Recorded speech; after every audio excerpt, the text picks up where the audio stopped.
Ladies and gentlemen, boys and girls, welcome back to episode 74 of the Stateside Report UK. Special one today, lads. It's been a minute since we've invited someone, a guest, onto the platform, onto the Stateside Report UK, but you know us, man. We like to give the people what they need, especially in the team in question. You have, as you can see by the title, yikes, but we'll get there. Don't you worry about that. First of all, as you know, joining me, as always, Mr. OKC, a very happy Mr. Asna as well. Stateside Umph. North London Derby.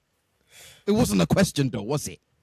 Hey, I'm saying there's a lot of people out there that was hoping for Tottenham to beat Arsenal. I was one of them. They haven't beaten us for 4-5 seasons. It's Tottenham. If you want to put a faith in someone, Tottenham is the last team you want to put your faith in. You put your faith in Arsenal, you put your faith in OKC. Not Tottenham. You know what I mean? But hey, both my teams won last night, so can't complain. Do you know what I mean? I'm laughing. Wow. Also, you've got a little on over here. Do you know what I mean? Production isn't there to do our hair and makeup. So, Gabs, you've got a little Saturn if you want to just quickly. But yeah. Don't worry about me, man. You don't worry about me, man. Hey. Don't worry about the money maker, man. Don't worry about this, man. But yeah, like I said, I'm doing all good, man. Jeremy, we've got a special guest here as well, so that's always something I'm looking forward to. You know, absolutely a familiar face. Oh yes. This is one from. In fact, do you want to do the honors, because this is somebody that is a well-known character in the TikTok lives that you do. Please do the honors, please. He used to rock his own ski, man. Do you know what I mean? This is someone that obviously I met off of TikTok. Calm guy. Do you know what I mean? Holds his TikTok lives as well. He's got some good ball knowledge, some questionable ball knowledge, but he doesn't. I mean, he doesn't have some questionable ball knowledge, but he speaks good ball. So yeah, I thought it would be good to get him on the pod. So yeah, we've got Ski on here. Yeah, man. Ski, how are you doing? I'm good, man. I mean, my team is in disarray. Bro, this has been a long season, man. Like KD's been jarring. Like, apart from that, man, I mean, we've been fine, man. I do my own podcast with a couple of other people from TikTok as well. So yeah, just chilling basically, not doing too much. But yeah. Well, don't you worry about that, because my team is currently on a 17-game losing streak down at the bottom of the West. But we won't go into details. It's fine. Tag for AJ. Unfortunately, yeah. You know, AJ, Cameron Boozer, one of them. As long as it's not Darren Peterson, no problem. All right? Bro, you got to deal with Killian Hayes before you think of AJ Namansa and all of them.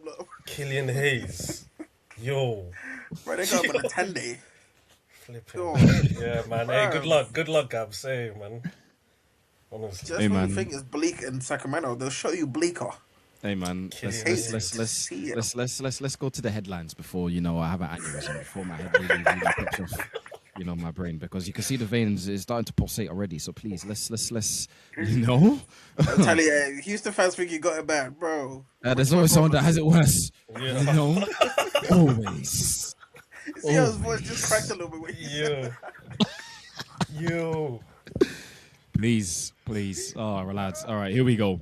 Let's run through some headlines, get some quick reaction for some bits doing the NBA rounds at the minute. Pat Riley recently had a statue with the LA Lakers. He actually said that he thought the LeBron and the Big Heat Big Three, he thought this could be something that was going to last 8 to 10 years. Obviously, it didn't. About 4 years at the max. Dylan Brooks set to miss 4 to 6 weeks out with a broken hand after having a career year with the Suns. Likely that he will be ineligible for any All-NBA or defensive, all that things of that ilk. And San Antonio's superstar, Victor Wembanyama, has teased his potential involvement in a NBA slam dunk contest down the road.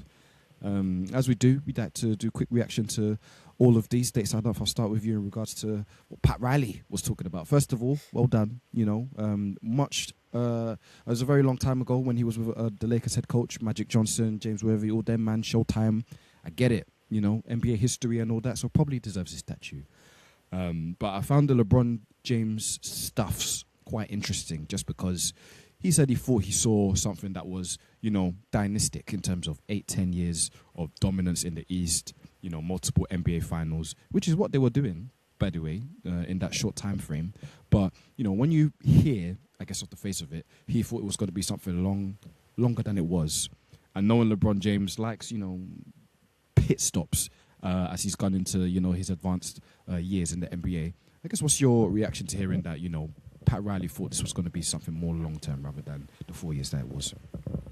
I mean, I think every year that he was in Miami, they got to the finals. Do you know what I mean? And if you're the Heat, I don't think they were in the finals since '06 when D-Wade won it for them. And obviously, they were playing great basketball. LeBron was, I'd say, at that point, at the peak of his athletic powers. Do you know what I mean? The basketball that they were playing with D-Wade, Bosh, and obviously the shooters that they had there, it felt good. Do you know what I mean? It was nice. The atmosphere in Miami was red hot. But then good things never really last too long. Do you know what I mean? Especially in the NBA and basketball. It's at that point is when things feel more temporary. Do you know what I mean? 4 years of LeBron, hey, you take that and you run with it. 4 years and you win 2 championships out of that. That's I guess that's the best case scenario with how short of a time span that obviously that he spent there. Obviously won his first championship in Miami as well, so he created some sort of history in that sense. But if you're looking at a team like the Lakers in the early 2000s, I think Shaq and Kobe, some would have said they could have stayed a little bit longer as well, but things like that just don't happen. Ski, I see where Pat Riley is coming from in regards to like how tight and the relationships that were built in regards to the chemistry between the big three, even the people that were below that on the hierarchy on the totem pole. But when you look at it from strictly a basketball sense, I'm thinking about it now. No way that he thought it could last more than 4 years, just because yes, LeBron was in the pomp and the peak of his powers, but Dwayne Wade, like it or not, was on the decline. Chris Bosh, unfortunately, was having underlying health issues that come to face. When it came to face, he had to retire at the end of it, And their whole kind of crop of their team was, aging, older, players that were on their way out. And they never had really, draft picks or any draft picks that they could rely on because they were always picking really low in the draft. So in regards to it lasted longer than, the 4 years than it did, I'm not saying Pat Riley was bugging, but can you see where maybe, there's an argument to be made that, no, you probably had them for the perfect amount of time? Yeah, I think they had them for the perfect amount of time, but I also think that it's just come to its natural conclusion. I mean, like you said, D-Wade was on his last legs, bro. And then you had Chris Bosh, he had his health issues. The squad in total was kind of all old. And they just got beaten by that Spurs team in 2014 who were like really, really good. They were a complete team. Kawhi Leonard was on the rise as well. He played great and the other role players played great. I think it just reached this like natural conclusion with that team. I think he'd got everything he needed. He got what he needed to be a general on any other team, to be a winning player. He proved everyone wrong and he just wanted to go back home at that point. And I think it just came to its natural conclusion. I don't think he could have done anything more to cement himself in Miami, honestly. Yeah, I agree. And, maybe it's just Pat Riley. It's a night where you're reliving the memories and people are asking you a lot of things. So you want everything to be, shown in its correct light. And you want everything to be remembered fondly, I guess. So, yeah, naturally he's going to say, yeah, I wish it could have lasted longer, but probably it wasn't possible, I guess, because of the details that we just mentioned. Next one was Dylan Brooks, somebody that you would know very well from last year.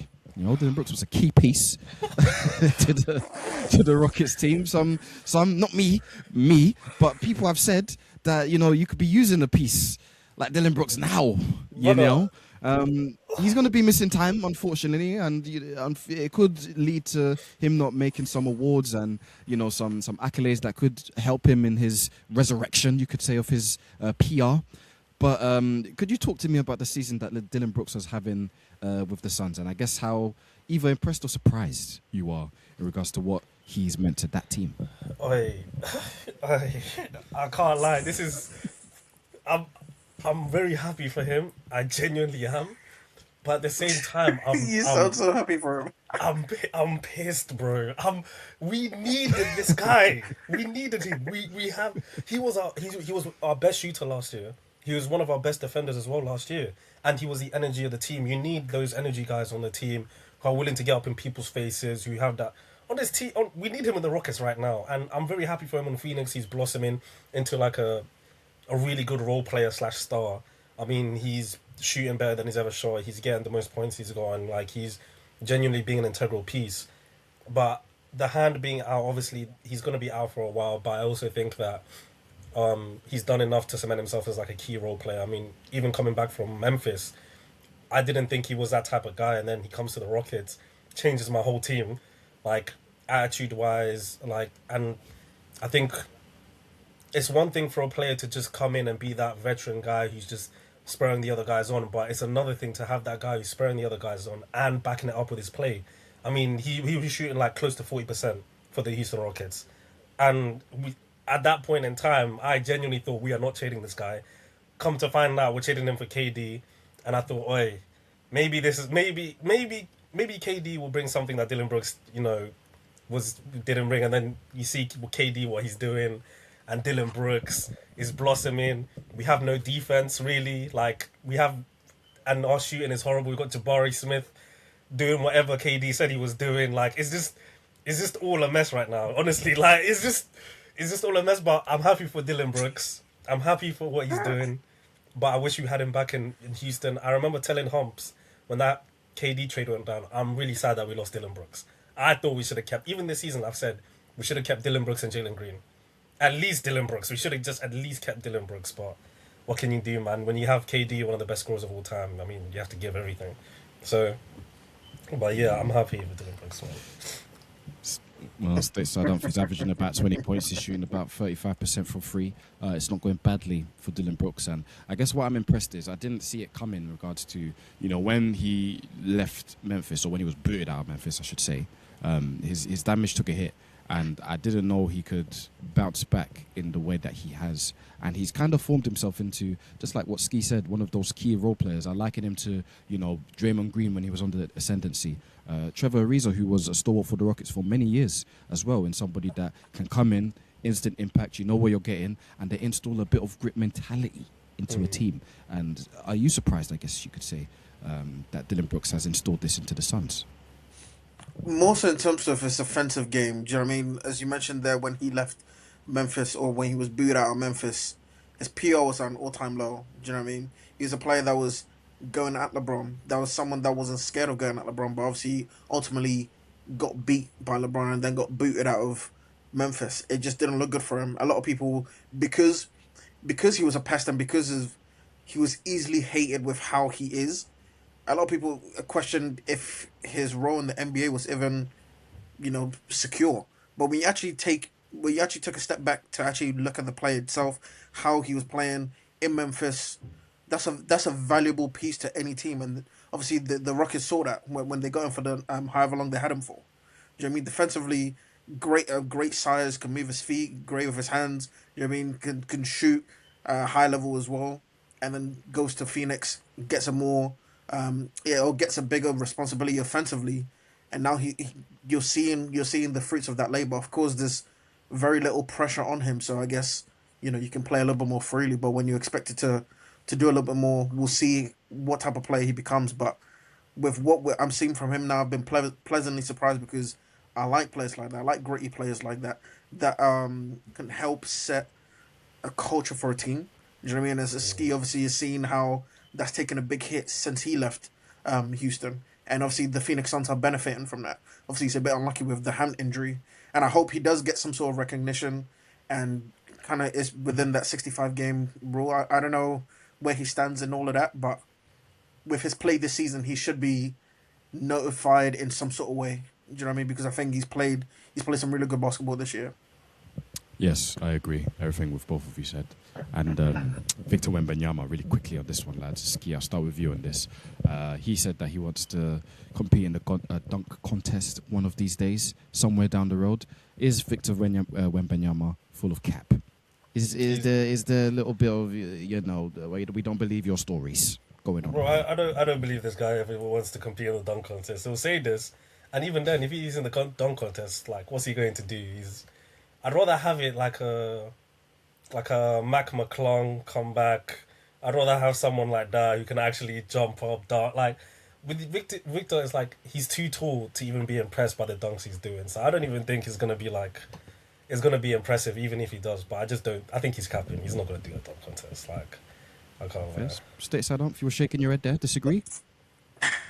Man, I'll believe it when I see it. Do you know what I mean? It's one of those I'll believe it when I see it. And like Ski just said, with how tall he is, what 7'5", 7'6", how creative can he be with his dunks for us to be like mind blown?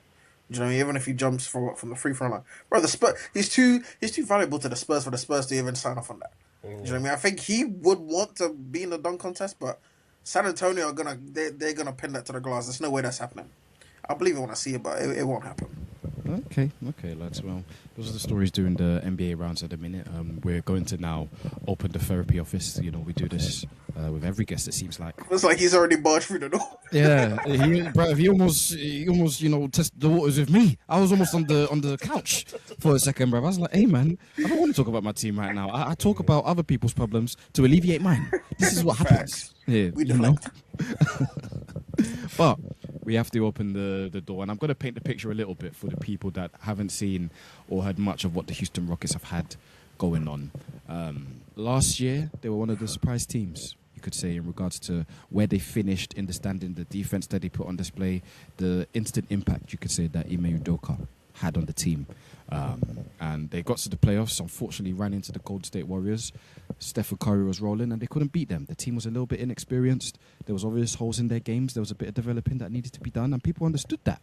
And in the summertime, they said, development. Kevin Durant, in your son, And that ultimately put them in a conversation of, is it for the championship or it's a stinky season, And Ski, you can let me know if I'm wrong, but, the expectations from when Kevin Durant came in the door, from what I've depicted, are accurate, right? Kevin Durant comes in the door, it becomes less about the young players and the development. What's, a man going to be like? What's Sengun going to develop at as a passer? Nah. KD is here now. We got to win games. Am I wrong in my assessment in regards to what it was early in the season? Early in the season, I was like, if we don't make the Western Conference Finals, and even past that, we failed. This season is a failure. And I think that with Fred VanVleet out, I didn't think we were going to do as good as we were. Obviously, the standings tell another story. We're like 5th or 4th in the West right now. But getting bro, I do think that we needed KD. It's difficult because we did need KD. We needed that half-court scoring because in the playoffs, we just saw the weaknesses in our half-court scoring. We couldn't create shots. Jalen Green was not allowed any space in the middle because of Şengün. But I will say this, KD has been really good for us. He's been good as a defender. He's been good as a roamer. I think he's been good as a scorer, posting up his usual 25, 26 points per game on a good efficiency as well. But I also think there's so many other holes in the Houston Rockets that you just can't plug up with KD. You can't. Amen Thompson is shooting 20% from 3, bro. That's unacceptable. That's unacceptable, bro. I've seen they're giving him the Ben Simmons treatment these days. Their centers guarding my point guard, bro. The centers are guarding and doing drop coverage on my point guard, bro. and then I'm seeing Ben Simmons, that's Tony Allen treatment at that point, boy. Bro. I'm seeing him, even early on in the season, he was really good in the dunker spot, being able to be a slasher, being able to do cuts. But even now, like, he can't do that anymore because people are going, like, literally just playing drop coverage on him because they know he can't shoot.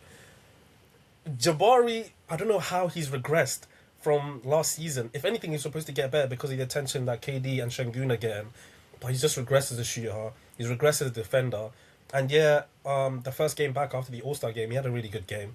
But in New York, back to normal. Like we just didn't learn anything at all. And then Reed Shepherd, shining light of our season so far. I think Reed Shepherd has been pretty decent.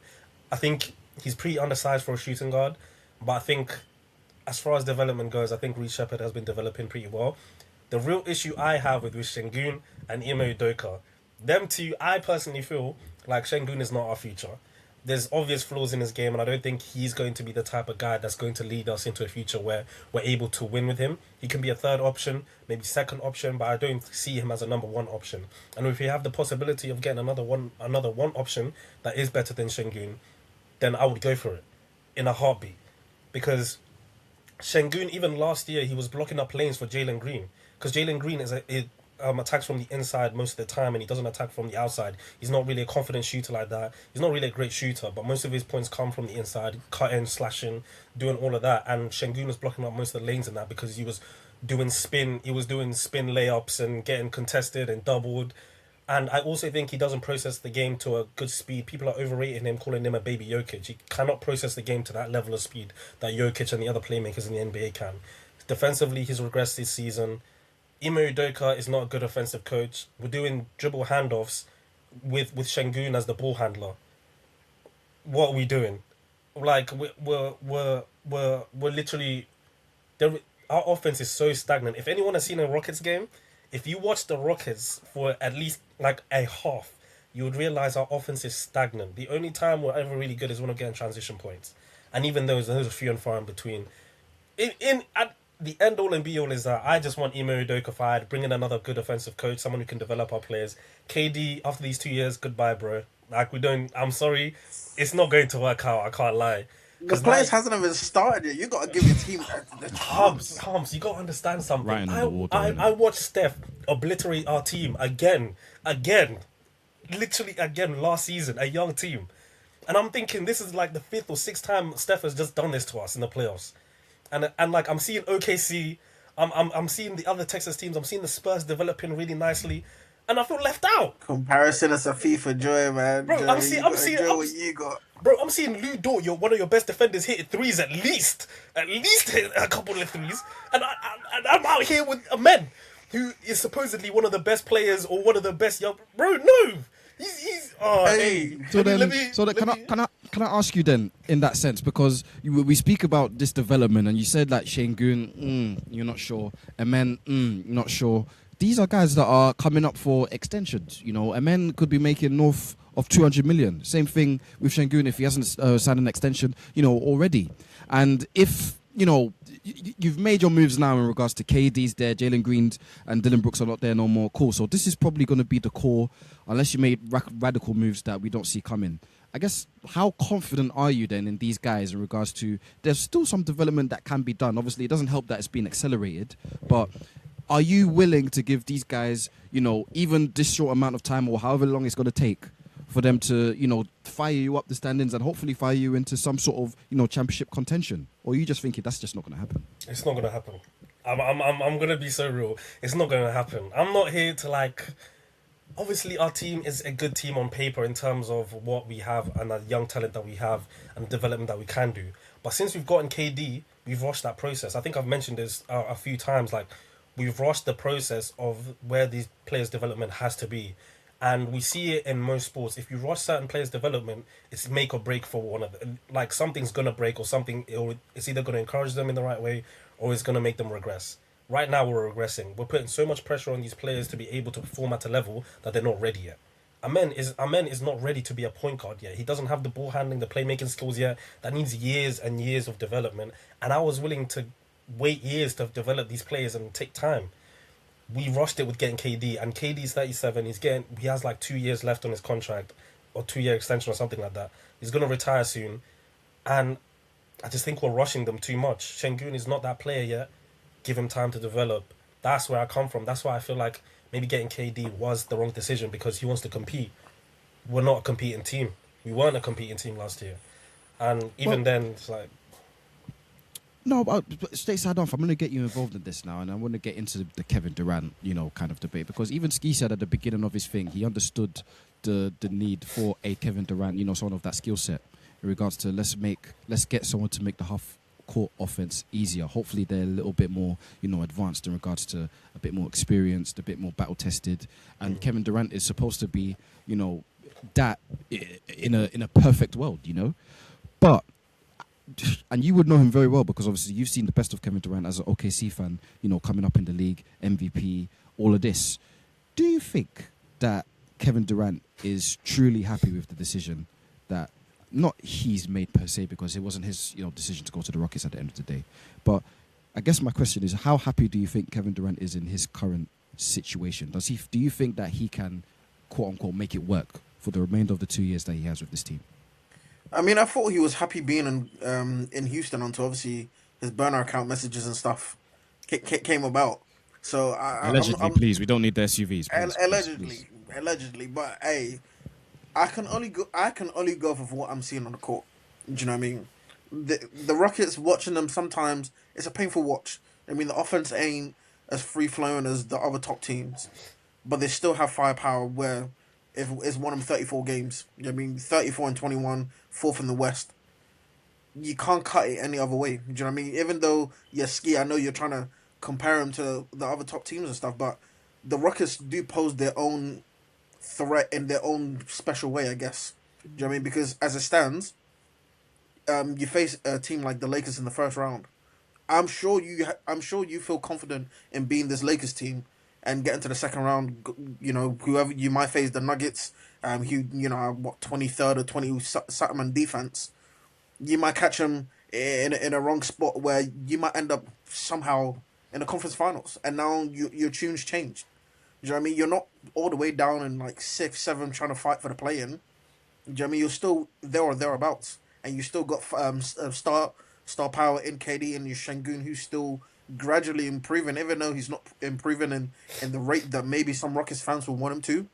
But you're still in a good spot. Do you know what I mean? Because as I think as fans, you always have to try and err on the side of like optimism.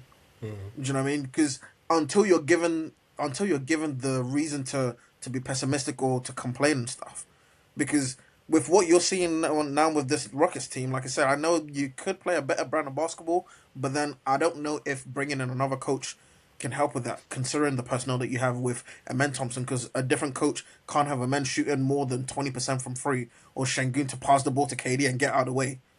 Do you know what I mean? So it's just one of those. I think as a fan, you should always try and err on the side of be more optimistic about the team, and more so lean on what your strengths are, and I guess kind of run with that. That's what I think anyway. But I would also, last year I was all about that. I completely understand. I was optimistic about my team. We've got KD now. Because there was no pressure. There was no pressure last year. There was no pressure at all. Right. There's pressure now. We have KD for 2 years. I am not wasting a 26 point per game scorer who's shooting efficiently from the field, who's one of the best scorers of all time, and he wants to win. I am not wasting that. So we have to be harder on them. But then with that, you also see the flaws. We knew these flaws last year, but now the flaws are even more magnified because of KD being there. People are now watching the Houston Rockets and being like, okay, this team is not going to win. As even like I understand where the standings have us and where we are, and I do feel like we can beat the Lakers in the playoffs because defensively they're just a horrible team. But I do feel like even if we make it past the first round, the second round is going to finish us. We're going up against these other top teams who are just... Minnesota? Denver, yeah. San Antonio. Yeah, I don't think any of them are good matchups for the Rockets. I can't lie. At all, because... Bro, the Rockets still have a puncher's chance, though. No. Do you know what I mean? You still have a puncher's chance. And the thing is, I hate being so negative about my team. I hate it. But I have to face... The only optimism I have with the Rockets is the fact that after KD leaves, we've got Amen still, we've got Shengun, maybe, if he develops into something, and we've also got Reed Shepherd. And Tari Eason's pretty good coming off the bench as well. And we've got some nice pieces we can still build off of. And maybe we could get a younger number one option. Maybe they can develop into something and we can raise their stock prices, and then next thing you know, we can get someone a little bit better. Retool, maybe. That's the optimism I have. But in terms of competing, now, I just don't see it right now. And even if you're talking, I just don't see it, man. And I know I'm comparing ourselves to the other Texas teams with Spurs and Dallas and the OKC Thunder, but it's like, it feels like we're being left out here, man. We've got 2 rings within the past 30 years, bro. We need one soon, honestly, because I'm tired. Like I'm just tired, man, of losing to Steph Curry again and again and again. Yeah. I don't want to make you more tired, unfortunately, but it has to be said and it has to be brought up because what we saw against the Knicks, can't lie, unacceptable stuff in regards to your clutch time issues. Once again, rearing its ugly, ugly head.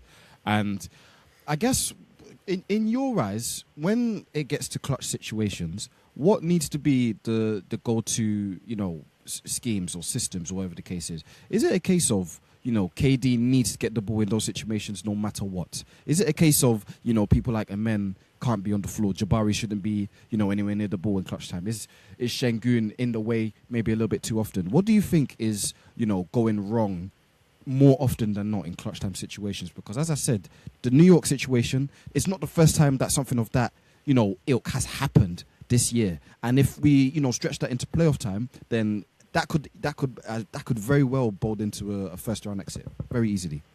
I think first and foremost, the players, Şengün, bro, just give the ball to KD and let him do his thing sometimes.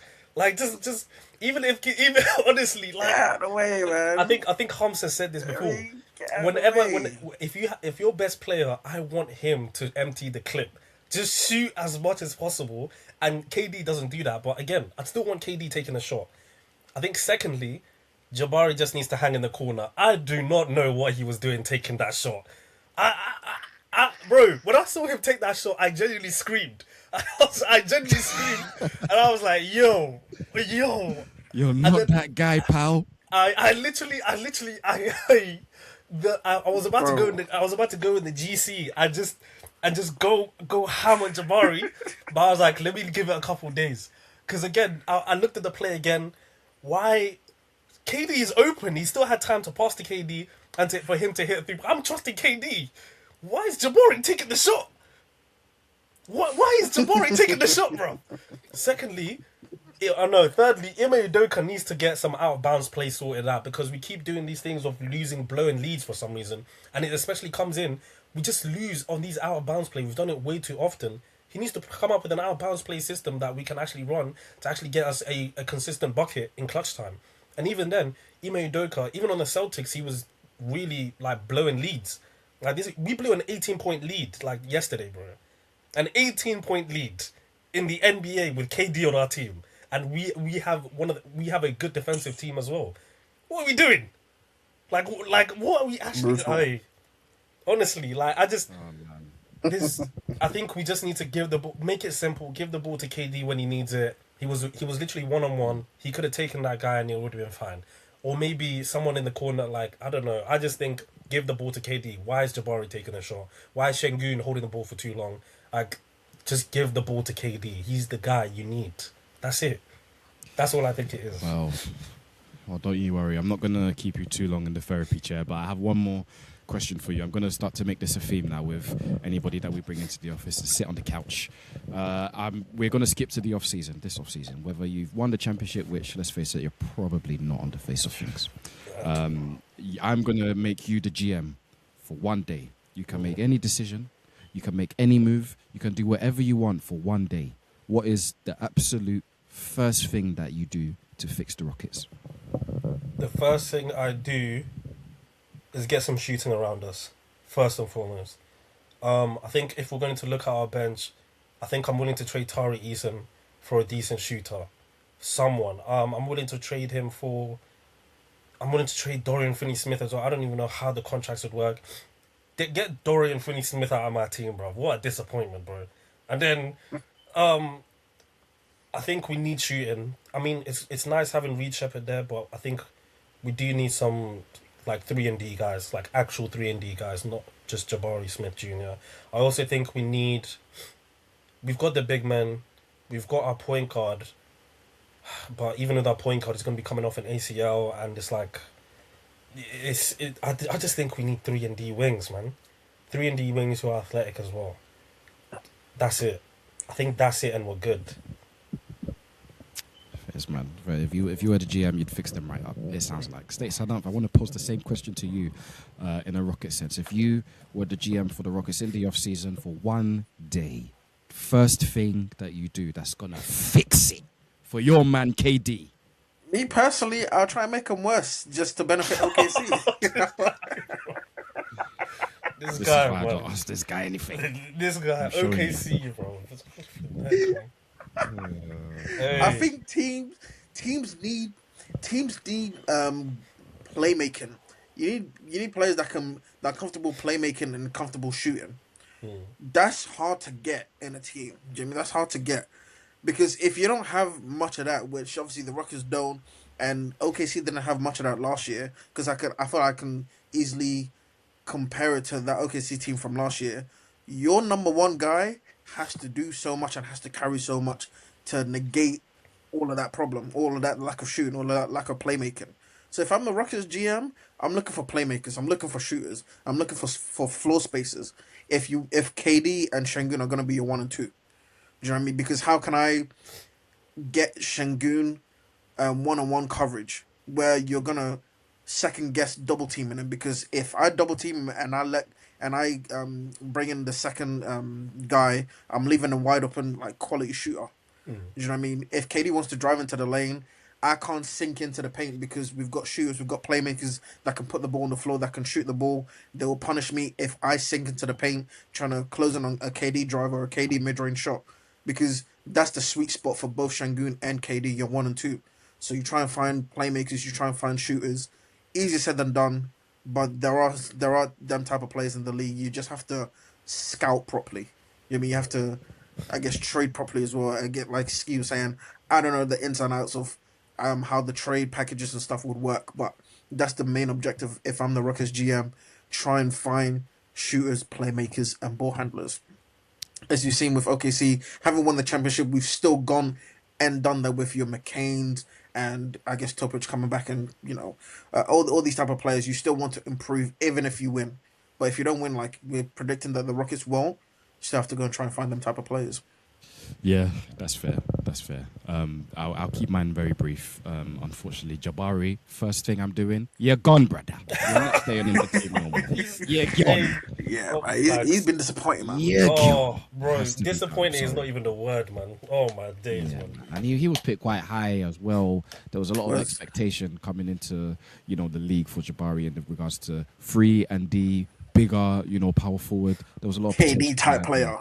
I'm not even going to say KD type player, I'm just going to be like, look, if you can be like, I don't even know. Like, imagine like a Jonathan Isaac that could shoot and that could stay healthy. Somebody like that. I can't think of who that player is off the top of my head, but I could think if Jabari developed into that, then that's a good piece to win you a championship, But it's not going to happen, is it? So if I was, it's very simple for me. Jabari, you got to go, And then after we get something for Jabari, we'll work around what we have, I will say just one more me, thing. though. Ski, thank you. Sorry. Oh, go on, please, go on. Ime Udoka needs to go. That guy needs to go. He is sorry to be hard on him again. Offensively, he's a net, bro. Why are you so stubborn? He's so stubborn, bro. He's using the same lineups every single time, even though it doesn't work. Why is Jabari taking the shot? Why is Jabari taking the shot? He was missing the game, bro. Those words. Jabari has an unhealthy relationship with Ime, it's true. Bro, and I know you're trying to instill confidence. You're trying to instill confidence in the guy. He's young. I don't care. It's at that moment in time, let KD take the shot. And also, I'm sorry, Ime Udoka, man. I just think defensively he's a great coach, but offensively he just doesn't know how to structure an offense properly to the player's strength. But yeah, I'd rather get Jordan Art from Phoenix. Honestly, he's a good coach, and someone from that coach from Utah. I like their system there. But yeah, Will Hardy from the Will Hardy. I think that's his name. Yeah. I don't mind them still. Don't mind them. Ime Udoka on fraud watch allegedly. I'll keep my eyes on that one as the season progresses. As we move now into our next little junction, stateside dump. Ski, shall we play a game? Let's play a game. Let's do it. Come on. Ski, this is a game for you, to be fair. Just for a bit of context purposes as well, could you please tell the people how long you've been a fan of the Houston Rockets, please, and how you started supporting them as well? I'm a recent fan. I can't lie. I started supporting them just after, because I used to be a Toronto Raptors fan from 2010 up until 2018. They traded they traded DeMar DeRozan. And I was like, yeah, I'm off with the team. I'm done with the team. They traded my favourite player. And then I started being a Rockets fan. Bear in mind, the year after I stopped being a Raptors fan, they won a ring. So I was like, "Rah, okay." So I was how to pick them. You bloody hate to see it. DeMar was your favorite player, back in the 2010s, DeMar was cold. DeMar was cold back in the 2010s. No word. Yeah, he He was was. lukewarm at best. No, Bro, bro. I don't know what you're smoking Yeah, to The that. ball was cold. What? bro, he left the Raptors, and what happened? They won the ring as Yeah, they were but supposed to. it was Yeah, a because they surprise. got Kawhi. They got a better player, bro. Simple. And they got in other support. They Right. got in random. They got Marc Gasol. They got Danny Green randomly. Like they just got a lot of players. I was like, They were winning 60 games and getting swept by LeBron. Come on, man. Bro, Yeah, everyone so- was getting swept like LeBron. Bro. Everyone It's fine. was. It's like, Yeah. Kawhi wasn't. what? That was. Kawhi nasty. wasn't. Kawhi got an MVP on his head, but hey, You're nasty. You're Yeah, nasty. point I ain't is, trusting. yeah, I became a Houston Rockets fan in 2018-19, and that was, and then the year after James Harden leaves, or a year or two after, I think he leaves. now you're stuck with Jabari.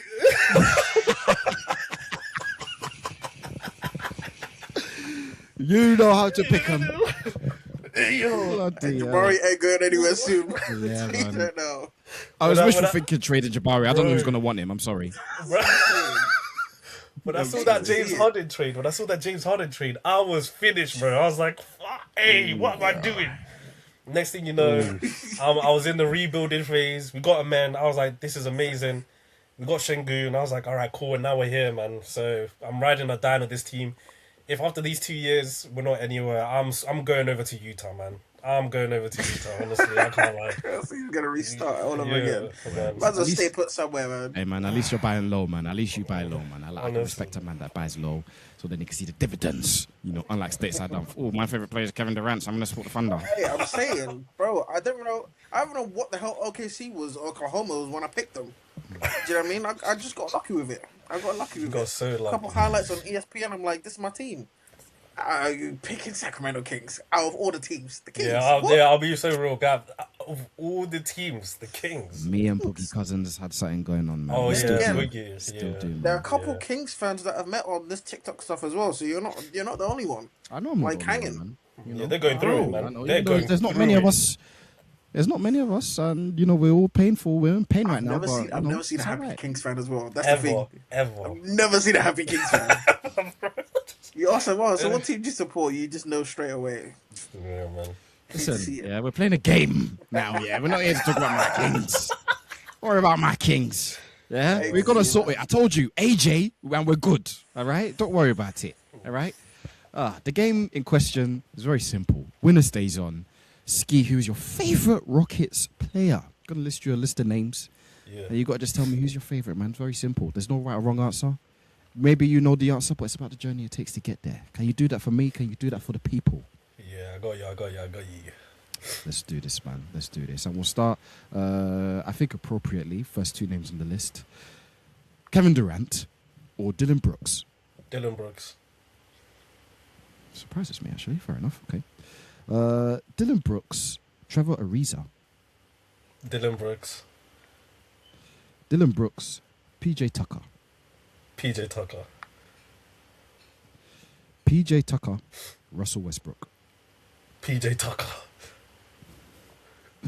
PJ Tucker, James Harden. James Harden. James Harden, Şengün. James Harden. James Harden. James Harden, Jalen Green. James Harden. James Harden, Amen Thompson. James Harden.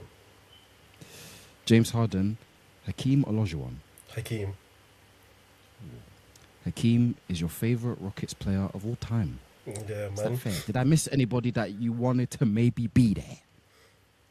There's this guy called Kevin Martin. He used to play in the 2010s, man. Cold. Come on, man. That's He a Kings legend. Come on now. Come on now. Come on. Come on. Come on. Did he used to play for OKC as well? Kevin This is Martin? yeah, but we're not Yeah, worried yeah. about that. We're Yeah. all knows over here, man. We ain't worried about that. I remember. OKC I nonsense, remember. man. I remember. I Was used it to the play light with skinned him. guy with the kind of weird Yeah. shot? Yeah, with Yeah, the broke yeah, gum- yeah. Yeah, he used to be cold on 2K13. He used to be so cold. Oh my gosh, man. He was nice. But He was Um, nice. But yeah, I think Hakeem, man, that's my favorite player. I've watched a couple of his games, a few of his games. I watched his playoff runs in 94 and 95. Great defensively, great offensively. African guy. Come on, he's repping for the Africans in the US as well, man. I just think he's just elite, man. He won us our 2 and only rings. So man, yeah, it's a key, man. I was just gonna say as well the two names I missed off the list: the Yao Ming, Tracy McGrady era of Houston. You weren't there per se, I guess, but would they Yeah. have been contention? Nah, not Yao T Ming. Mac is T Mac But has the streets, as they say. yeah, T Mac has the streets, but he was better in Orlando around '03, around then. But even in Houston, he was pretty decent though. He wasn't bad. Dwight Howard. Oh, hey, get that bum off my team, man. Hey, he needed to be gone, bro. He needed to be gone, man. Nah. He needed to be gone, bro. Hey, Hey man, good player, but he was a problem child, unfortunately, on the Honestly. Rockets. So weren't great, Oh gosh, good game, gentlemen. Stateside up, you can jump back in there now because we're talking about more broader NBA topics. We'll start with the Clippers per se. They made a bunch of trades in the trade deadline. Matherin's on there now, Garden's on there now. Harden is not there now. I saw him. They got. Did you see them against the? Was it against the Knicks as well? No, it was against your mob. It was against OKC. Trounced them with no J-Dub, no Shea. It was peak. But we ain't talking about the Cavs, so don't worry about that. OKC, get them out of there. We ain't talking about them right now. We're talking about the Clippers. All right. Kawhi Leonard recently has come out and said, "Yeah, championship window is gone. It's done." They never opened, by the way. Well, That's the craziest thing. It never opened. We're getting into it now, to be fair. This is kind of the end of, it seems like, the Kawhi-led Clippers. There was a lot of excitement when Paul George came in the door. They had the Lou Wills and the Patrick Beverleys and the Montrezl Harrells of the world. I guess we're doing a kind of The Clippers. SGAs of the world. Okay. We'll take that. We'll take that. Thank you very much. I guess we're doing a Clippers retrospective now, in regards to what it was. Ski, we spoke to Mars, who's a prominent creator in the scene, in regards to the summertime, the Clippers. It seemed like they were just doing this. And now they're, I don't want to say rock bottom, but they're getting somewhere close to that, Ski, when you look at the Clippers and the excitement and what it was compared to where they are now, and Kawhi even himself admitting, yeah, this championship window is done. I asked Mars the same question. Scale of 1 to 10, how would you rate this Kawhi-led Clippers era? it's like a 6, 7, 6. It's a 6. Really that high? It's quite high. I think it's a 6 because even though, yeah, they haven't gotten to the finals, they've had a couple good runs. They had in 2021, Paul George was going off in the playoffs, man. Leading them to the Western Conference Finals. And then I think 2022, I think they were out in the first round, but I think the excitement that they brought back to LA was really good. When Kawhi does play, when he plays, he's genuinely like a top 10 player. He's just as effective offensively. He's not as good defensively as he was at the Spurs or even the Raptors. But I just think offensively he's that much better than everyone else in the league. Like, he's definitely top 10. I just think this past 2 seasons is where everything just hit rock bottom. It's just the past 2 seasons. I genuinely thought they were on the up and up, especially the start of this season. They brought in John Collins. They brought in some veterans. They also brought in James Harden was pretty good as well. He wasn't great, but he was decent in the playoffs. You know what James Harden does in the playoffs, like sometimes. But I just thought they were on the up and up. They have the pieces around them. Lo and behold, they're now fighting for playing position. And then once you trade Ivica Zubac out, that's the end of it. I thought it was the end when they traded Zubac. I can't lie. So now it's just kind of like it's all downward from here. Kawhi's probably going to sit out a majority of the games. They're not really going to... I don't know what's going to happen with the Clippers, but I think the whole era in general, like a 6 out of 10, 5 out of 10. I think the Battle of LA thing at the beginning of those times was really fun. And then Lakers started winning more, and it just evened out after a while. So it's just like, yeah. Yeah, right was on the wall for the Clippers for a long time. Stateside, I'm probably like on a 3 or a 4. I'm on a 3, probably edging towards 2. Yeah, That bad? man. It's like you did what it started, bro. It started. You have to think, man. It started in like what beginning of 2019. 29. Yeah. After Kawhi won the championship, and obviously Let's say 2019. We're 6 years, 7 years on from that. Would you think that from the team that they were assembling, especially over the next few years from that, Kawhi entering LA, would you think the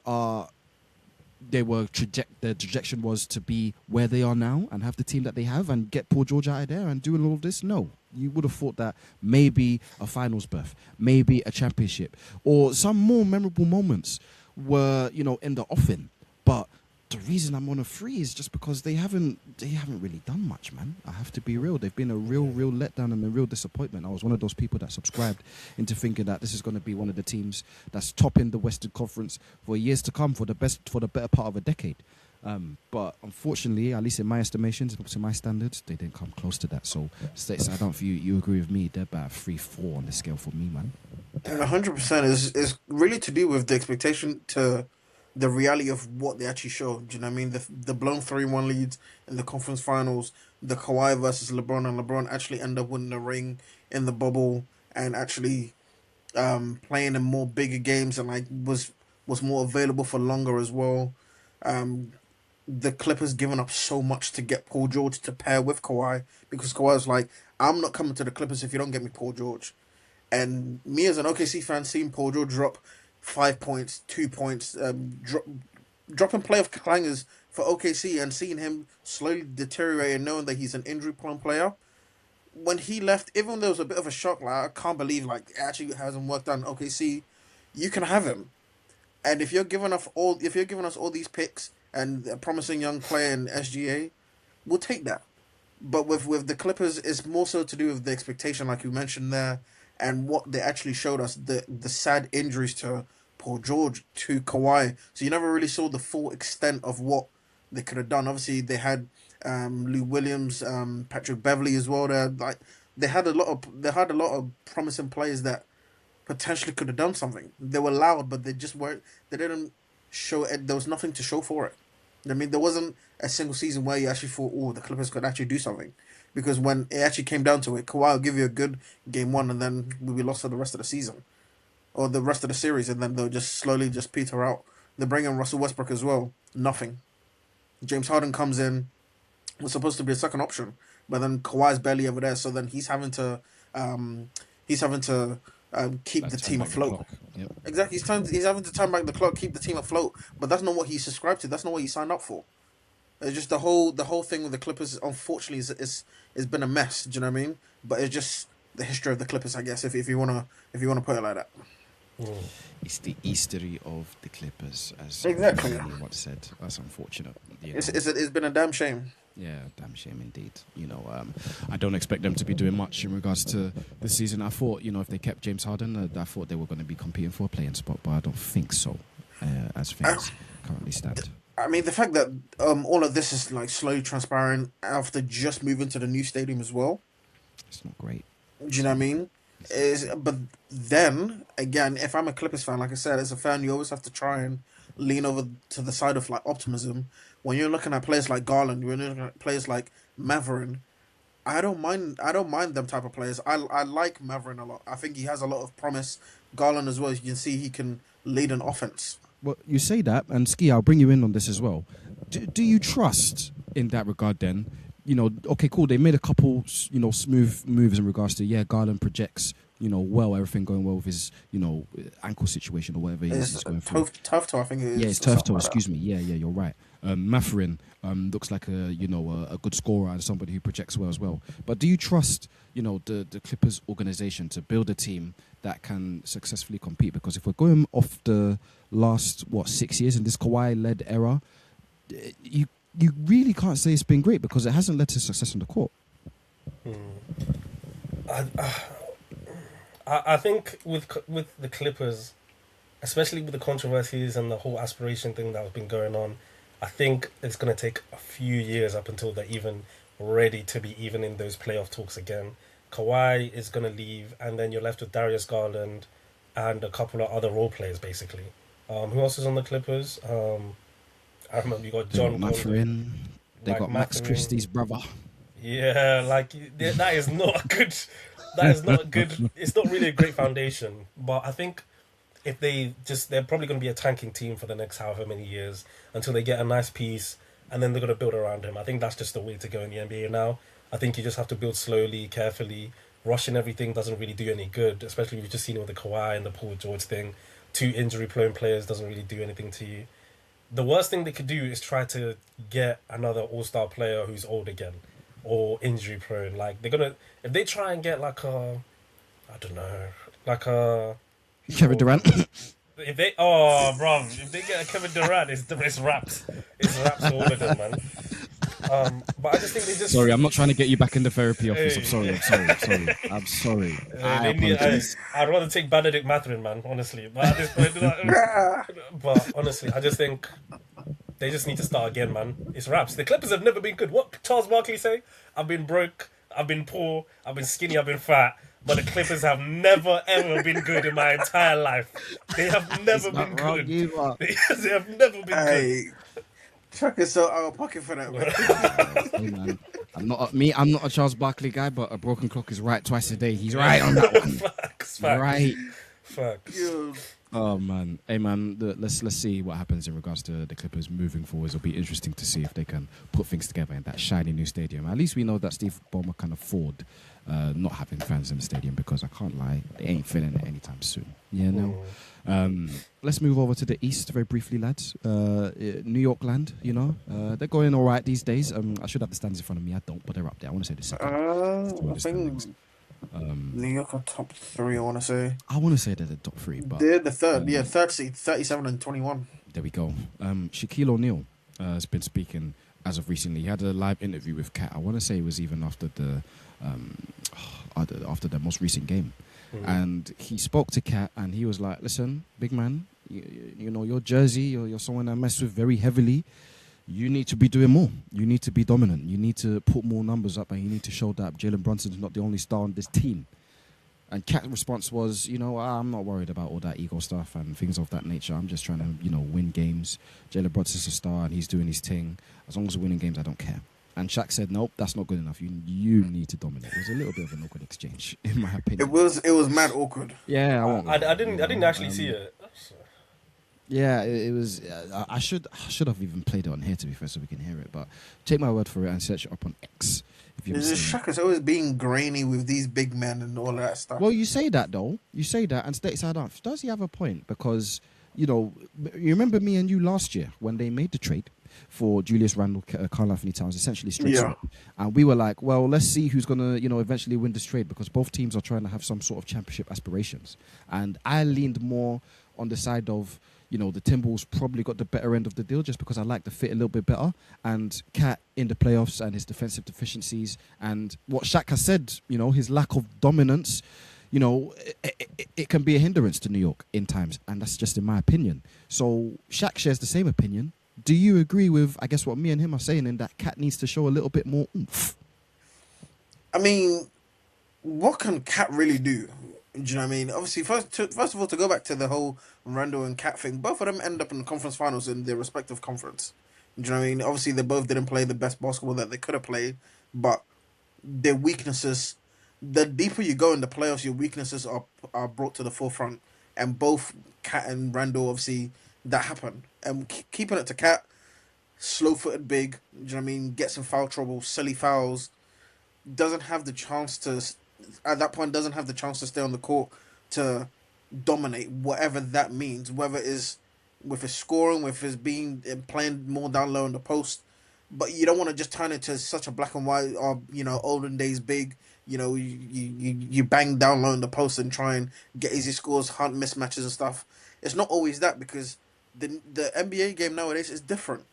Like we always talk about. Remember the topic that I said, bigs nowadays, or playing the center position nowadays, is so much more difficult than it was back in the day, because you're playing against these tough, tricky guards where you have to guard 1 to 5 positions, and you're being pulled left, right, and center against these exotic offenses.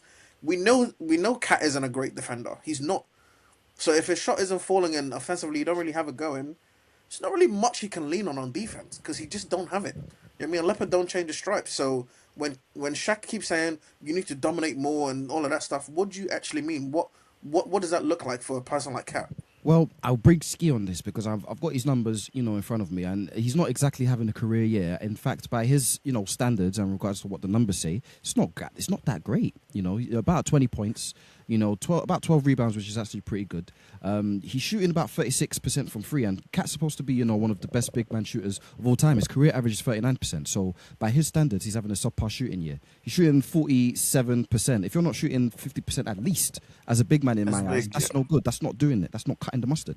So Ski, in regards to what Shaq is saying, and there was even trade speculation around the trade deadline in regards to Cat. You're not doing it. You're not playing well enough. We can very easily get you out of it and get Giannis, because Giannis will be doing the domination that Shaq is talking about that Cat is not doing. So in regards to, I'm not saying that Shaq is right, but I can hear what he's saying in regards to, Cat, you need to do more in regards to the Knicks actually win, a championship. Detroit are ahead of you. The Celtics are ahead of you. New York have a better team in my eyes than probably both of them, but the standards don't suggest that. So, Ski, does Shaq have a point in what he's saying? You can let me know if I'm wrong in my assessment, by the way. I think Shaq is always kind of controversial because he's always a bit too hard on the younger generation, and he thinks a big man should always just be dominant. It's not easy to do that nowadays. There's so many things as a center that you need to be able to do. You need to be paused. You need to be able to move your feet. You can't just stay in the paint like he was in the 2000s. And even if he was in the paint, he was lazy. He was always playing drop. Even though people just... Anyway, point is, Shaq... Sorry, Shaq is not... It's a different game nowadays. Yeah, this is what I mean. Shaq, he just doesn't understand it's a different game. However, I do hear what he's saying. Cat, I've always had a problem with the Cat. Because in the Timberwolves, he was playing great, even though he was supposed to be the number one star. How has Ant come in your home, taken over as the number one? Took his chain. Literally. And you are the number one option, and Ant has come there, taking it, showing more of... Changed the locker room, changed the attitude of the whole team, and now you're a second option. And even as a second option, you're not performing, even though Chris Finch is putting you in positions to perform really great. And then they bring in Julius Randle. He's going mad in the playoffs. He's going crazy. He's doing this thing, killing the Warriors, everything. Next thing you know, Cat is in New York, and yes, he did play great in the playoffs last season, but defensively he's a slouch. And again, with New York, you can't have a big man who's a slouch, and he's one of your you can't. And that's why they have to rely on Mitchell Robinson majority of the time. And that's why I feel like Mitchell Robinson sometimes in the playoff played better than Cat. How is a role player playing better than the second option? It doesn't look great on him. And even his regression this year, you just listed out the numbers. Bro, the numbers are not great. This is not good numbers, These are bad. Bro, he's not having a good year, numbers-wise. I agree. So I just think Cat, man, he's going to get traded at some point. 100%. Can I say something? I think it's a bit of an unfair assessment on Cat sometimes. I think some are being a bit too hard on Cat, because when you actually look back at the playoffs last year, I know what Brunson gave them, but Cat won New York some big important games that no one ever talks about. Some of the big shots that he made against Detroit, in Detroit, to win them those games. I think they were down 2-1 going into Indiana for game 4, and I think he dropped 20 points in the fourth quarter or something like that. On 4 fouls, obviously. That's Cat. He dropped 20 points. I think it was 20 points in the fourth quarter, and won him that game to extend the series. Cat has had some big performances for New York in the playoffs last year. And like I keep saying, we can't expect Cat to be a great defender when he's never been that. He's never been that. So it's what you do best in terms of shooting the three, like you said, it should be a better rate. If you're a big, you should, even if you're a stretch big, you still should be at least shooting 50% from the field. So stuff like that, yeah, you look at that, you criticize that. But we can't keep harping on the fact that Cat is such a bad defender when he's always been that. He's never going to change. If anything, the older he gets, he's just going to get slower. I mean, he's always going to get slower feet. But in the postseason last year, I feel like a lot of people, just to fit their agenda on Cat, they dismiss some of the big games, some of the big moments, some of the game-winning plays that Cat made, especially on the offensive side of the ball, which obviously is his strength. It's not that I don't agree in regards to, and I'm not saying when I say he needs to dominate more in regards to go down to the block and use your size and bully people in the pot. That's not his game, and I get that, I'm just saying, look, I'm not even asking for that much at this point. I'm just saying, bro, hit your career averages. You know, you can't be shooting, you know, as low as you are from free at the moment to somebody of his standards, to somebody that's getting as paid as much as he is. You can't be just averaging 20 and expecting Jalen Brunson to carry the way when you're just as capable as a player, at least on offense. You're supposed to be just as capable as you are. It's the reason why, you know, people are tipping people like the Celtics who have their own injury issues. Tatum's not there. They're still above them in the conference. Detroit, a few years ago, me and you have said it many times, Stateside. A few years ago, Detroit were the worst team in the NBA. And now they're the best team, at least on paper, in the Eastern Conference, where people still have the Knicks, you know, at least in the betting odds and the favourites in that regard, to come out of the East. Well, they're not going to come out of the East if Cat performs the way he's been performing this season. So, unfortunately, you know, as tough as it is, as well as he played in the playoffs last year, what have you done for me lately? Unfortunately, not much. You need to do more in regards to... Does Bronson get any brunt of the blame? No. Knowing that he gives you 30 points but give up 20 on the other end? Listen, that's the star player, bro. You know, Yeah. unfortunately, that's how it is. I'm not gonna lie. Steph Curry, having it's that, been- man. that's been the story of Steph Curry's career for the whole of his Facts. thing, bro. He can Facts. shoot 45% from free. He can take mad shots. He can average 30. Defensively, it's not great, but he's giving you all of that on the offensive end. You have to give that up. You know, you have to take that. Unfortunately, Brunson's going to be doing what he has to do. Cat, you can't be doing the same thing because you're not as good as what Brunson is doing. Where you say you don't get the same liberties. No, you don't. You know, if you had to trade Brunson or Cat, who are you going to trade? Fair enough. Let's move on. I mean, there you go. It's as simple as that, bro. It's as simple Yeah, as that. man. You know, I'm unfortunately, not they're not eating at the same table. But at least offensively, Cat has a big say-so in what the Knicks are supposed to be doing, you know, and he's not doing it, unfortunately. But we'll see in regards to New York. Somebody that has their full belief that they can do this for the Golden State Warriors in the near future is Brandon Pajemski.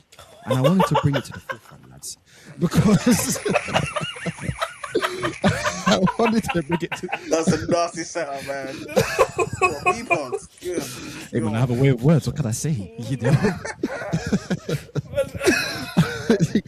Brandon, listen, you can say what you want about Brandon. Yeah.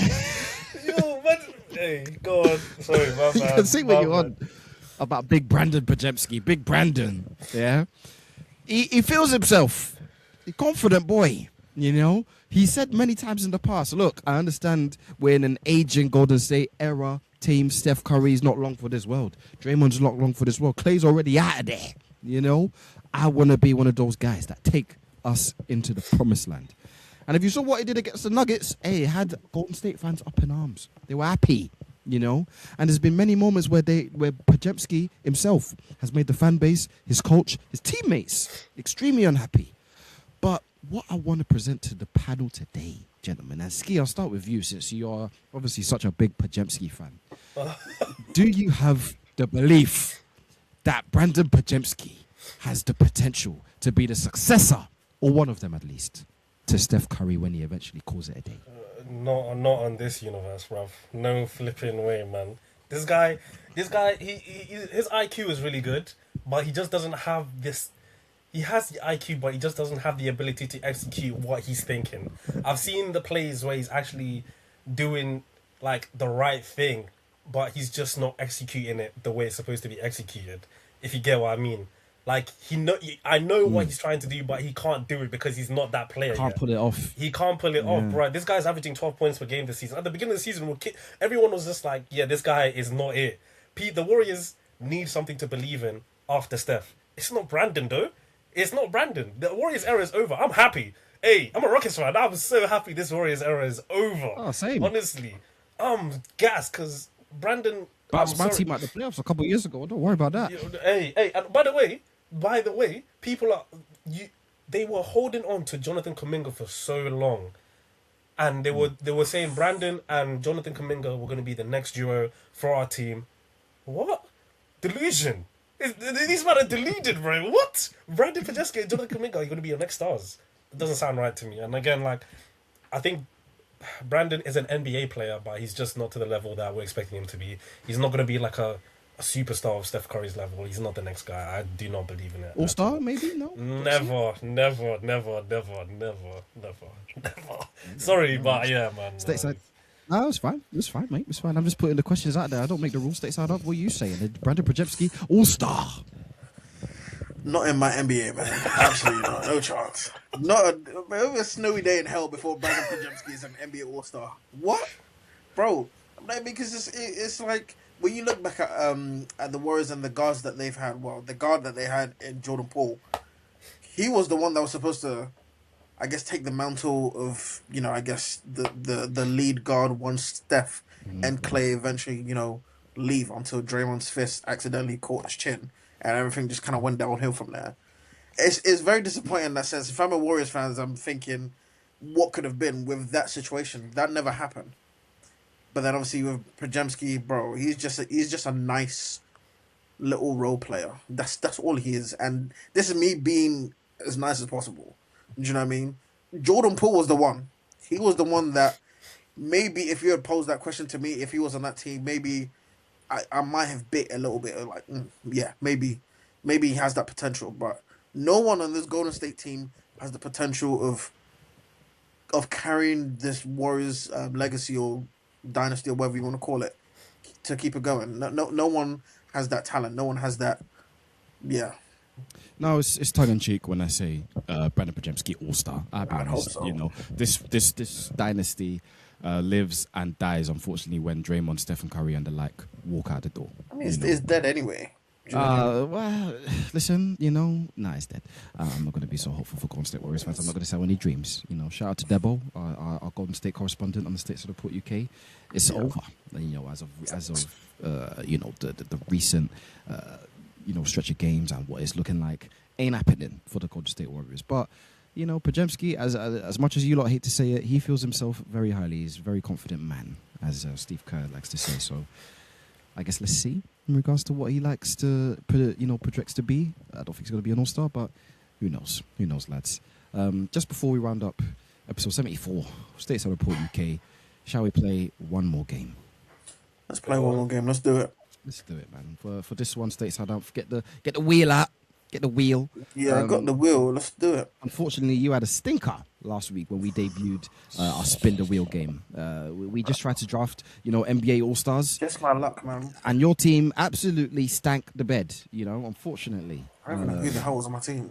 I don't even remember. It's not even worth repeating. I'll be honest. Go listen to the episode, though. I'm shameless to say go listen to the episode. I think it's like Westbrook, Wizards, and Laurie Markkinen and bro. Yeah, it weren't great, mate. It weren't great, But don't worry. Today, hopefully, you can get back in the game. Yeah, well. We're gonna play off of what we spoke about earlier in regards to Victor dunk contest. That ain't happening. However, we're gonna spin the wheel a few times. It's gonna be Ski versus Stateside Umph. We're gonna spin the wheel and we're gonna get the best dunkers, starting fives. Easy as that, lads. Can you do that for me? Can you do that for the people? Let's do it. Ski, I'm going to spin the wheel for you. I'm going to put your ball knowledge to the test here. I'll help you out because I'm on your team as well. All time, it can be any era. Don't go too far back, lads. The audience and basketballers of today are younger. We're the younger generation, Gen Z, 6'7" and all that, 6'2" if you're that hip, No, I've blocked 6'2" guy. He's actually jumped me. You are so old. Yeah, he jumped me. No, he jumped me. I can't lie. Hopefully he's a Stateside Report UK listener, but yeah, I can't miss his content. 6'2" man. He gets me. Oh, you're even looking at me crazy like you don't even know who he is. That's fine. Don't worry. I have no idea. Don't worry about 6'2", man. You don't want to know. Hey, bro, I'm a spring chicken. I ain't got a clue. Oh, you don't want to know. Trust me. I mean, phones listen now, so you're gonna hear it now. Don't worry. When you go back on TikTok, Instagram, you're gonna see him. Yeah. But he's not a bit of me. I'll be honest. Hey. Stateside Umph, because you were so disgraceful last week, I will let you go first. How about that? Right. I will let you. Please spin the wheel. Show the camera. Let us know the team. The Denver Nuggets. Denver Nuggets. An all-time dunker from the Denver Nuggets, please. Starting five. Give me Kenneth Faried. Oh, the Manimal. I like it. Yeah, the Manimal. Oh, Ski, you're not having it. Uh-oh. You fucking Aaron Gordon, bro. What? Oh, you wrapped it. Oh my days. This guy, bro. This guy. Aaron Gordon. You wrapped it. Oh my days. You wrapped it. You wrapped it. I was going to give you praise. I ain't giving you praise no more. You wrapped it. Hey, yo. What? Hey, yo, nah. Ball knowledge on 0. Man said Kenneth Faried. What? This guy, hey. This is what a stinker. Hey, it's alright, man. Next one. What a stinky first pick. What a stinky first pick. What? Kenneth Stateside Up, Faried. unfortunately, this will be mentioned in the next live. I'm sorry, brother. My guy I'm thought sorry. about it as well. He I'm was sorry. thinking, yo, that's the hey. You spent hey. I have nothing to say. Yeah, man. Kenneth Faried at power forward. There we go. There we go. Ski, I'm going to spin the wheel. I'm going to get you your team, Sunshine. You got the Golden State Warriors. Any dunker from Golden State Warriors history I'm going in to a starting 5. Let's say Gary Payton the second. All good pick. I like it. Anywhere in particular? Shooting guards, point guard. We'll put him at point. Oh no, we'll put him shooting guard. We'll put him at shooting guard. Who was the guy in the We Believe team? Baron Davis. That Baron dunked with Davis. Korolenko. Yeah, Baron that's Davis is the Baron one I Davis. thought of. They would have been but- good picks. But I think, Faried. yeah, GP the second is just he's a good dunker there. Yeah, he's different. He is in the NBA because he is athletic. He is. It's like that, you know. At least Barrett Davis is a star, you know. Stateside Up. Please let me spin this wheel and forget about Kenneth Faried. Spin the wheel, Sunshine. Come on, spin the wheel. Bloody hell! Bro. No, you wrapped it though. Detroit Bloody hell. Pistons. The Detroit Pistons. Tell us, all-time dunker from the Pistons. You can't rap this, surely. You can't. I can't go with Blake Griffin because he lost his legs at that point. Oh, who do they have? The Pistons. The Pistons, matey. Who did the Pistons have? Do you want to phone a friend? Do you need some help? Yeah, who did the Pistons have? Well, if you're talking about history, you know, Grant Hill was nice. Drummond, he could get up there. Nah, Drummond, he's a big. He's Ben Wallace could expected. get up there. Ben Wallace could, yeah. Give me Ben Wallace. You know what? Give me Ben Wallace at 5. Jalen Durant is even high. He can jump. Jalen Durant can jump. Though. Jalen Durant as well, yeah. Asar Thompson can jump as well. Ooh, the Asar deep can cuts are leap, coming out. bro. I ain't letting you change Kenneth Faried, but I can let you change this one if you want. Yeah. Give me a Asar Thompson. Give me Asar Thompson. I can't, bro. Give me Asar Thompson. I know, I understand. You're rattled. I understand. I get it. Don't worry, Shook I into the understand. core, bro. I get it. Man. Give me Asar Thompson. Look, Wow. Kenneth Faried. What? Kenneth Faried is an all-timer, by the way. We're spinning. Bro, I'm never going to see him the same way ever. Ski, you've got the Memphis Grizzlies. Oh my! Hey, this is easy, man. It's either Rudy Gay or John Moran. I'm picking Ja, man. I'm picking Ja. You got to pick Jarwick. You got to do it. You Point got guard. to do it. Hate to see it, man. Yeah, man. Come on. Stateside Up. Come on. Spin the wheel, Sunshine. Who we got? The Brooklyn Okay, Nets. Oh, there been some dunkers there. They have? Yeah. Oh no! There's one. Humps. You can't rap it. There's one. You can't. This one? What? Can't mess this Bro, up. You can't. bro, You literally There can't. is? Bro, Don't overthink What's it, bro. that? What's Don't that? overthink it. You can't mess it up. I shouldn't overthink it. What? Oh, I shouldn't. Oh my humps. Humps. oh my days. Wait. You can't mess this up, Surely you bro. both got me thinking of the same person. Bro, There's two- think of New Jersey. New Jersey Nets. Nah, not Jason Kidd. I can't help this guy. I can't. Give me. No, not Richard Jefferson. No, That's not even him. That's even a him, decent pick as well. It's decent. Yeah. it's not a bad pick. I mean, I can't think of anyone else. Give me RJ. Oh Jesus!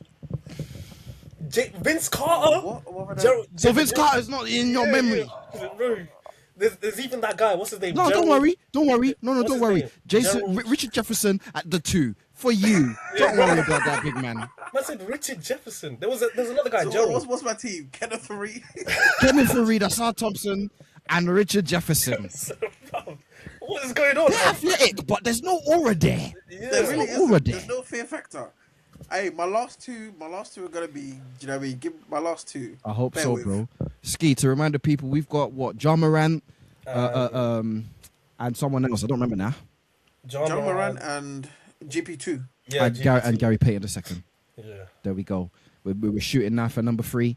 We're gonna get the Oh, please don't. the Washington Wizards. Oh, I'm picking.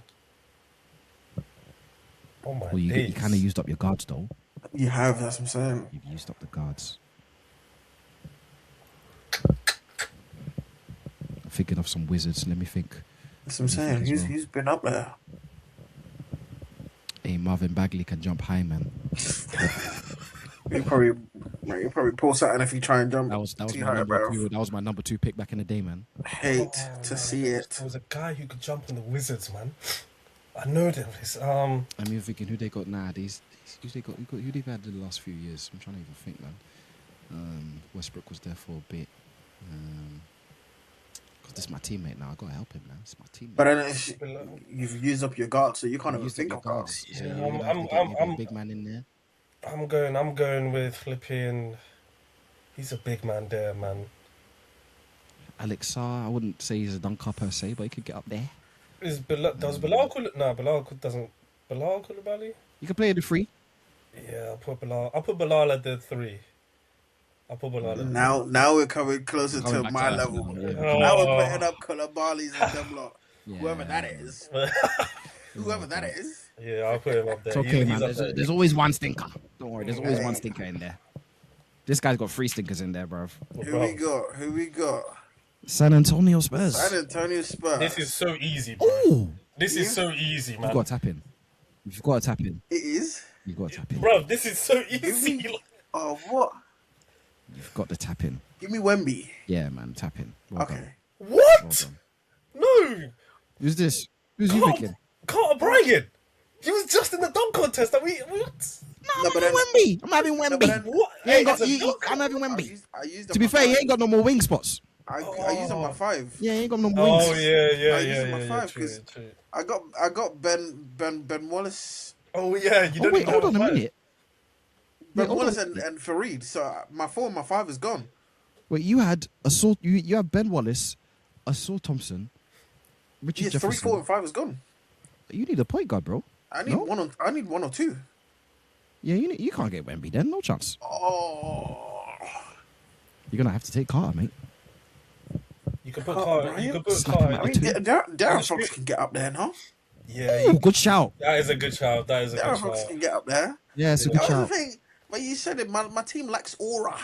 Yeah, give me Darren Fox, man. Hey, man. Hate to see it. You know me, I ain't got a bad word to say about Tiaron. You know, baby. He's gone, mate. Yeah, he coming back. Yeah, fine. Give me Darren Fox. Fairs, man. It's fairs. All right. Well, you're pulling it back a bit. Wemby would have been nice, I'm really but not. you took Ben Wallace already. Mate. I don't Sorry. love anyone from my team. The Brooklyn Nets are the next team in there. I'm picking Gerald. I think forgot you his need last a- name. I Who's think this? I need a 4. I need a 4 and a 4 and 5. 5? But I can push there's this guy you guys know his name is Gerald, but he did a win. He was on the Nets. Gerald Green. Gerald Green. That's it. Gerald Green. I'm picking Gerald Green. Wait, did he play for the Nets? He Did he play did. for the Rockets He and did. that? Yeah, did. He had that he's a windmill journeyman. back in He's the day.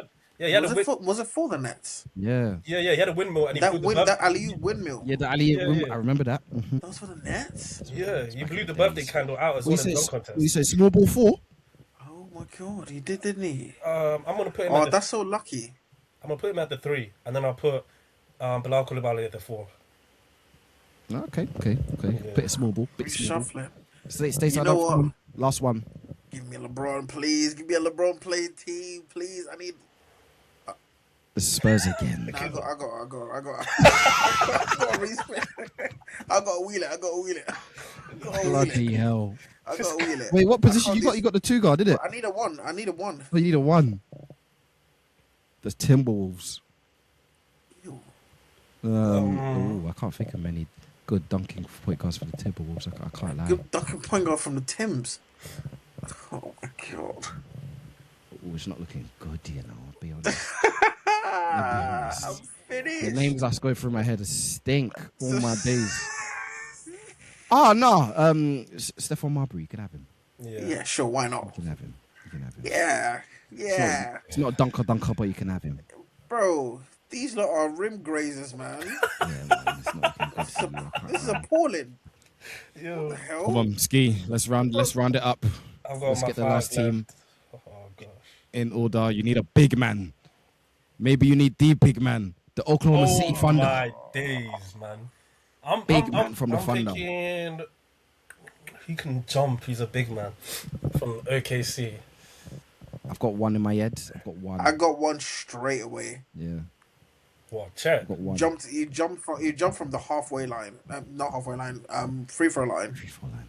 Back in 2009, 10. Big man. Fresh accent as well. I think we're thinking of the same guy, but I didn't know he jumped to the 3-4 line. Spanish, yeah, did.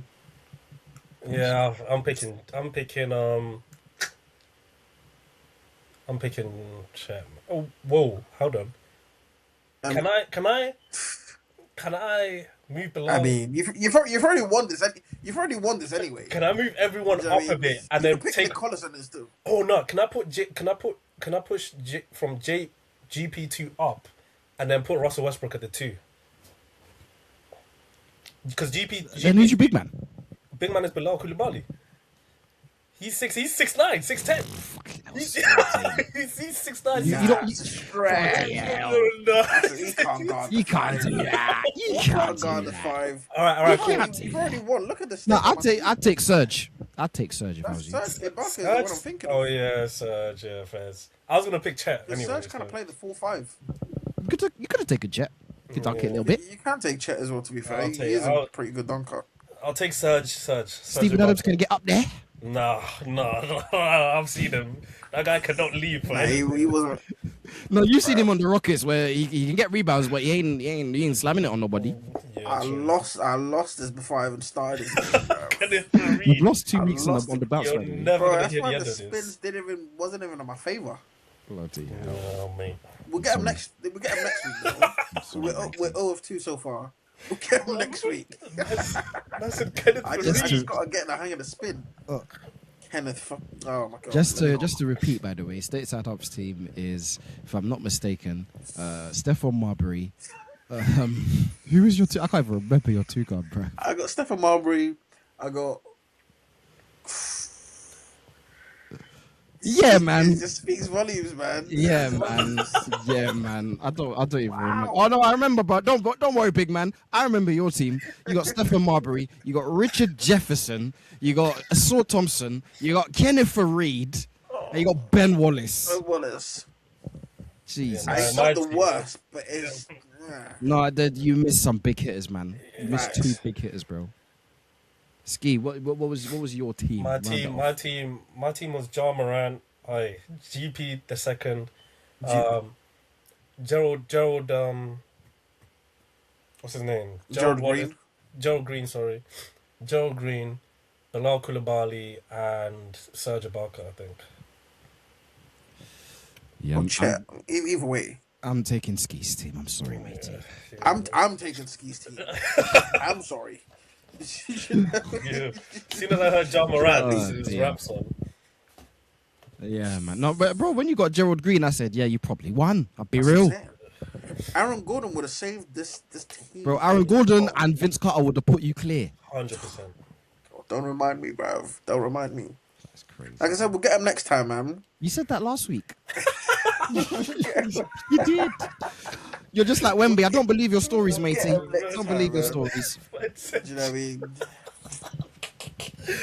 Jesus. Kenneth How Faried. about we let's round off this. Let's Kenneth Faried. That's what this episode's called, by the way. Kenneth Faried. Bloody hell. Ski, we've come to the end of the Stateside Report UK. Please, one more time for the people that weren't listening at the beginning, let them know where they can find you if they want to hear more from you. Yeah, you can find me at this Hoops Around the Globe. Just type it in all caps, you'll see it. We have different people from around the globe basically talking basketball. A little bit more unfiltered, a little bit just talking about anything, everything. But yeah, that's where you can find me at. Yeah.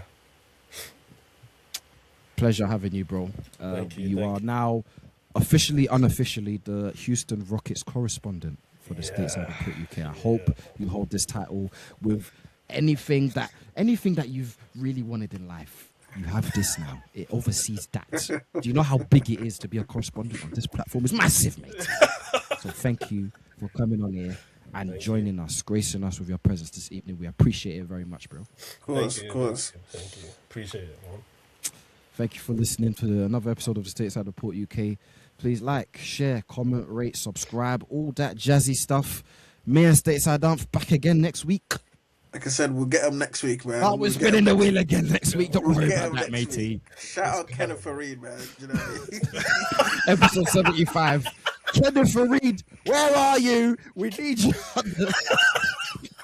We need you on it. I can't believe it. That was a howler, man. What the hell? Oh, my days. Kenneth Faried. You Yo, stank up the show, matey. that was a pick Jokic at that point, bro. Bloody What the hell? words. Oh, my goodness. But we'll see you next week regardless, matey. Take it easy, Hey, ladies what, and bro? gents. Bro.